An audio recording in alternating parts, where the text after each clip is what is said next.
In this video, you will learn how to install our Easy Lift shades. To trim and install your shades, you will need a measuring tape, a sharp kitchen knife, and the included trimming guide. Start by measuring your window's width in 3 places, the top, middle, and the bottom. Go with the smallest measurement to trim. Remove the end caps before trimming and place the trimming guide on the shade. The shade has a trimming scale on each side of the shade to trim at your exact measurement. Trim at your measurement on both ends. Use a rocking motion and constant pressure to cut through the shade. Place the end caps back on and discard the excess material. To prep your surface, use a lint-free cloth and alcohol and wipe it down.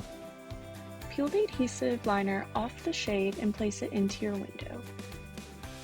Apply pressure for at least 30 seconds and give it 30 minutes to cure before operating the shade.